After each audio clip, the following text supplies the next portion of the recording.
اوقات بہت سی محنتوں کا نتیجہ انسان دیکھتا ہے کہ ضائع چلا گیا، میں نے 10 سال محنت کی، حاصل کوئی نہیں نکلا۔ یہ ثمرات کیا ہیں؟ محنتیں، محنتوں کے ثمرات کا ضیاع۔ کوشش آپ نے کی، قسمت کی خوبی دیکھی ہے، ٹوٹی کہاں کمن، 2-4 ہاتھ جب کے لبے بام رہ گئے۔ Be prepared. ایک شاعر کے یہ اشعار ہیں، وہ کمیونسٹ تھا، میں نام بھی نہیں لیتا، لیکن یہ کہ یہ اسی انقلابی، چونکہ ان کا بھی ایک انقلابی نظریہ ہے، انقلابی عمل میں یہ سارے مراحل آتے ہیں۔ کوئی سیٹ بیک آیا، فرض کیجئے کوئی ناکامی ہو گئی، تو اپنے ساتھیوں کو دل بندھانے کے لیے یہ فصل امیدوں کی ہمدم اس بار بھی غارت جائے گی، سب محنت صبحوں شاموں کی اب کے بھی اکارت جائے گی۔ میرے نبی کے ثمرات کا جو لفظ یہاں آیا ہے، وَنَقْصٍ مِّنَ الْأَمْوَالِ وَالْأَنفُسِ وَالثَّمَرَاتِ، سب محنت صبحوں شاموں کی اب کے بھی اکارت جائے گی۔ دھرتی کے کونوں کھدروں میں پھر اپنے لہو کی کھاد بھرو، پھر مٹی سینچو اشکوں سے، پھر اگلی رت کی فکر کرو، پھر اگلی رت کی فکر کرو، جب پھر ایک بار اجڑنا ہے۔ ایک فصل پکی تو بھر پایا، تب تک تو یہی کچھ کرنا ہے۔ ایک مقصد ہے سامنے، انقلاب برپا کرنا ہے۔ ایک کوشش ناکام ہو جائے کوئی پرواہ نہیں، نیکسٹ، پھر تیار رہو ناکامی کے لیے۔ ایسا نہ ہو جو انگریزی میں کہتے ہیں hope for the best but be prepared for the worst.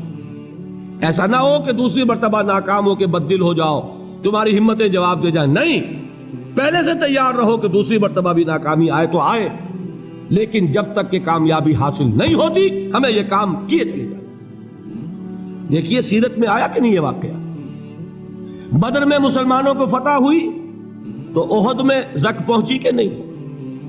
70 صحابہ شہید ہوئے کہ نہیں؟ اگر ان کی ہمتیں جواب دے جاتی تو گاڑی کیسے چلتی آگے؟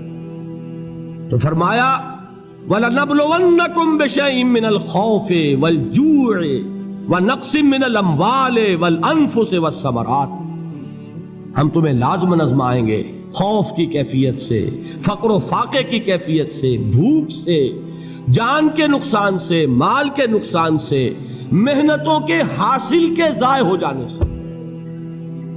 وَبَشِّرِ الصَّابِرِينَ، اور اے نبی بشارت دیجئے صبر کرنے والوں کو۔ الَّذِينَ إِذَا أَصَابَتْهُمْ مُصِيبَةٌ، وہ کہ جب ان پر کوئی تکلیف آئے، کوئی مصیبت آئے، کوئی آزمائش آئے، قالوا انا للہ وانا الیہ راجعون، وہ یہ کہیں کہ ہم اللہ ہی کے ہیں، اللہ ہی کی طرف لوٹ جانا ہے۔ یہ وہی انداز ہے جو میں نے فارسی کا شعر سنایا تھا آپ کو کہ سرے تسلیم خم ہے جو مزاج یار میں آئے۔ وہ ہمارا مولا ہے، ہمارا آقا ہے، اگر اسے یہی منظور ہے تو ہمیں بھی یہی منظور ہے۔ میں نے تسلیم و رضا کی بات کی تھی نا، آپ کو کچھ شعر سنائے تھے، ایک شعر اور سنیے، اور یہ کس کا ہے؟ محمد علی جوہر کا۔ ایک مرتبہ جیل گئے، ان کی ایک بیٹی جوان بیمار ہوئی، فوت ہو گئی، باہر چھوڑا انگریز نے، جاؤ بھائی دفن کر دو بیٹی کو۔ دوسری مرتبہ جیل گئے، دوسری جوان بیٹی اسی مرض میں مبتلا ہوئی، اب یہ جیل میں ہے، خبر پہنچی کہ دوسری بیٹی کے اوپر بھی اسی مرض کا حملہ ہوا ہے۔ ایک نظم لکھی ہے جس کا آخری شعر یہ ہے، تیری صحت ہمیں منظور ہے لیکن اس کو نہیں منظور تو پھر ہم کو بھی منظور نہیں۔ یہ ہے، جب تک یہ کیفیت نہ ہو اس میدان میں آدمی ثابت قدم نہیں رہ سکتا کہ میرے رب کو اگر یہ منظور ہے تو یہی مجھے منظور ہے، اور تیری صحت ہمیں چاہیے تو ضرور، لیکن ہمارے رب کو منظور نہیں تو ہمیں بھی منظور۔ راضی برضائے رب۔